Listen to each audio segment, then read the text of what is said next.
গাজায় যুদ্ধের ভয়াবহতার মাঝেও এক বিরল মানবিক দৃশ্য, একসঙ্গে ১৫০ দম্পতির গণবিবাহ। সংযুক্ত আরব আমিরাত সমর্থিত একটি মানবিক সংস্থার উদ্যোগে এই আয়োজন করা হয়। অনুষ্ঠানে ঐতিহ্যবাহী বিয়ের পোশাকে হাজির হয় বর-কনেরা। বাদ্যযন্ত্র ও লোকসঙ্গীতে মুখর হয়ে ওঠে পরিবেশ। দীর্ঘ সংঘাতের মধ্যে এই আয়োজন ফিলিস্তিনিদের জীবনের প্রতি অটুট বিশ্বাসেরই প্রতিচ্ছবি। লেস অয়েল অ্যাবজর্ব করে আপনার পরিবারকে রাখে হেলদি। ফুড গ্রেড ম্যাটেরিয়ালে তৈরি যমুনা কুকওয়্যার। ঐতিহ্যবাহী ফিলিস্তিনি পোশাকে সেজে কনেরা, আর স্যুটের সঙ্গে গলায় কিফায়া জড়িয়ে বরেরা হাতে হাত রেখে ধীরে ধীরে প্রবেশ করছেন বিয়ের আসরে। অতিথিদের করতালির মাঝে গড়ে উঠেছে এক অন্যরকম আবেগঘন দৃশ্য। যুদ্ধবিধ্বস্ত গাজার এবার এক ব্যতিক্রমী আয়োজন, একযোগে গণবিবাহ। সংযুক্ত আরব আমিরাত সমর্থিত মানবিক সহায়তা সংস্থা আল ফারেস আল শামিম এর অর্থায়নে আয়োজিত এই অনুষ্ঠানে একসঙ্গে বিবাহ বন্ধনে আবদ্ধ হন ১৫০টি দম্পতি। দীর্ঘদিনের যুদ্ধ, ধ্বংস আর শোকের আবহের মধ্যেও এই আয়োজন হয়ে ওঠে জীবনের প্রতি ফিলিস্তিনিদের অদম্য ভালোবাসা ও আশার প্রতীক।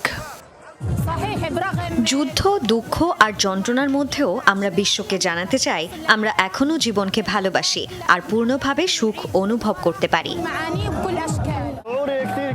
২ বছরেরও বেশি সময় ধরে চলা যুদ্ধে আমরা অনেক কষ্ট আর দুর্দশার মধ্যে আছি। তবুও আমাদের আশা, এই খারাপ সময়ের পর একদিন আমরা আবার সুখের মুখ দেখব। গাজায় এই গণবিবাহ শুধু নতুন জীবনের সূচনা নয়, বরং সংকটের মাঝে কিছুটা স্বাভাবিক জীবনের স্বাদ ফিরিয়ে দেওয়ার এক প্রচেষ্টা। একই সঙ্গে অর্থনৈতিক চাপের মধ্যে থাকা পরিবারগুলোর জন্য এটি বড় সহায়তা হিসেবে দেখা হচ্ছে। আমার ছেলের বাগদান হয়েছিল আরও ৪ বছর আগে।